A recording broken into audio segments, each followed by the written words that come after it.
O mistério de 4.000 anos por trás de A Bela e a Fera. As histórias que atravessam séculos nunca são apenas histórias.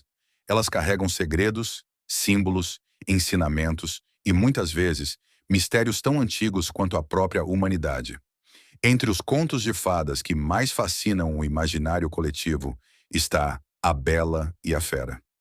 Uma narrativa de amor, medo, transformação e aceitação que, sob a superfície de um simples romance encantado, guarda raízes muito mais antigas do que se imagina. Pesquisadores, antropólogos e estudiosos da literatura apontam que a essência desse conto pode ter mais de 4.000 anos de existência, atravessando culturas, continentes e religiões, sendo recontada sob inúmeras formas. De tradições orais a registros escritos, de mitos antigos a contos populares, o mistério que sustenta.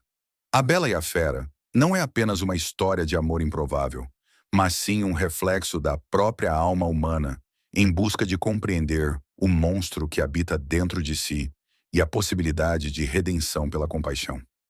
Ao longo deste texto, exploraremos a origem desse mito milenar, sua evolução, seus símbolos ocultos, a ligação com rituais antigos e até mesmo a conexão com arquétipos universais que ainda hoje mexem com nosso inconsciente coletivo.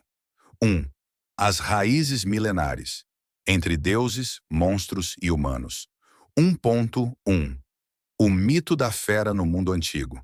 Antes mesmo de receber o título de A Bela e a Fera, a humanidade já narrava histórias de jovens mulheres entregues a criaturas monstruosas, que depois se revelavam seres encantados, deuses disfarçados ou homens amaldiçoados.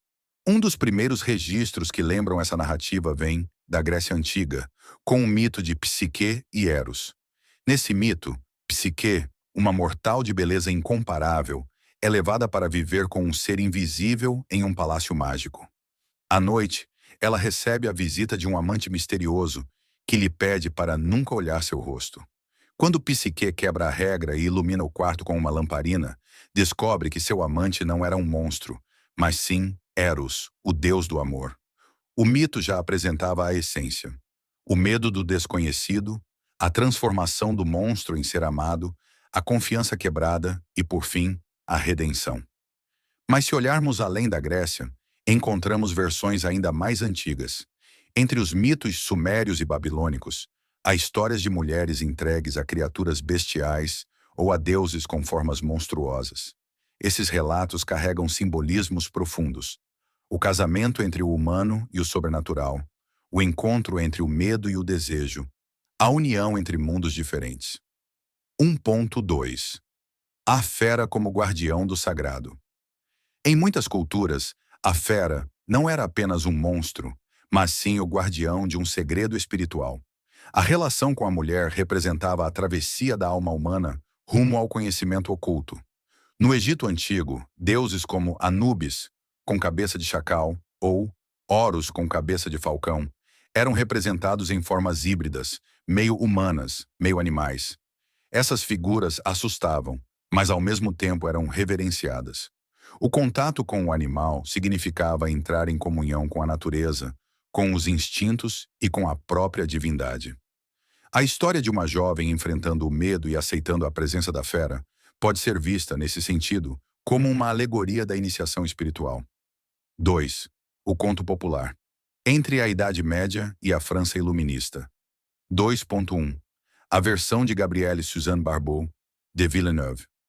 O que conhecemos hoje como A Bela e a Fera ganhou forma escrita em 1740, quando Madame de Villeneuve publicou a história em sua forma mais extensa. Nessa versão, a fera não era apenas um ser encantado, mas um príncipe amaldiçoado por uma fada vingativa. A jovem Bela não era apenas uma camponesa doce, mas uma moça que precisava fazer escolhas difíceis entre o dever e o desejo. A história refletia os valores da época: o casamento arranjado, a lealdade filial, a capacidade de enxergar além da aparência. Contudo, ainda carregava resquícios dos mitos antigos, que se infiltraram na narrativa por meio da tradição oral. 2.2 Jean-Marie Le Prince de Beaumont e a moral iluminista. Em 1756, Jean-Marie Le Prince de Beaumont publicou uma versão simplificada da história, voltada para crianças e jovens. Essa se tornou a base para quase todas as adaptações posteriores. Nela, a mensagem era clara: a virtude e a bondade de coração são mais importantes que a beleza exterior. A versão de Beaumont já não trazia de forma explícita o elemento iniciático ou ritualístico das antigas narrativas, mas ainda assim preservava o mistério arquetípico. A fera como símbolo do medo, do instinto e do desconhecido, que só pode ser transformado pelo olhar compassivo e pelo amor genuíno. 3. O símbolo da fera. O inconsciente humano. 3.1. O monstro dentro de nós. Carl Gustav Jung, o grande psicólogo suíço, diria que a fera representa o sombra, a parte reprimida do inconsciente humano. Todos carregamos dentro de nós aspectos que rejeitamos, instintos, medos, desejos, que nos parecem monstruosos. O encontro da Bela com a fera é, portanto, um encontro consigo mesma. Ao aceitar a fera, a Bela não apenas salva o príncipe, mas também integra sua própria sombra, alcançando um nível mais profundo de maturidade e completude. 3,2. O arquétipo.